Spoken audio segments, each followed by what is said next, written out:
नमस्कार मित्रांनो, मी राहुल कावलकर आणि आज माझा वाढदिवस आहे।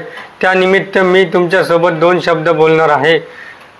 माझी इच्छा होती की माझे वाढदिवसापर्यंत 500 सबस्क्रायबर पूर्ण व्हावे, परंतु हे शक्य झाले नाही आणि आता माझे 400 सबस्क्रायबर पूर्ण झालेले आहे।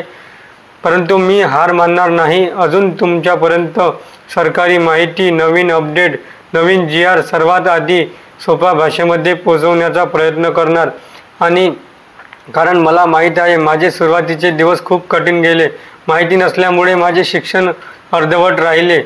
मला कंपनीत काम करावे लागले, लोकांच्या शेतामध्ये जाऊन सुद्धा काम करावे लागले। परंतु मी तुमच्यापर्यंत नवीन माहिती, नवीन अपडेट सर्वात आधी पोहोचवणार आणि तुम्हाला स्वतःचा काहीतरी नवीन व्यवसाय करण्यास प्रयत्न करणार। यासाठी मी रोज यूट्यूबवर व्हिडिओ टाकणार। अशाच माहितीपूर्ण व्हिडिओ तुम्ही पाहून स्वतः काहीतरी घडवावे। माझा वाढदिवसाच्या शुभेच्छा द्या अथवा नका, परंतु काहीतरी नवीन व्यवसाय करा, एवढीच माझी इच्छा आहे। जय हिंद, जय महाराष्ट्र। धन्यवाद मित्रांनो।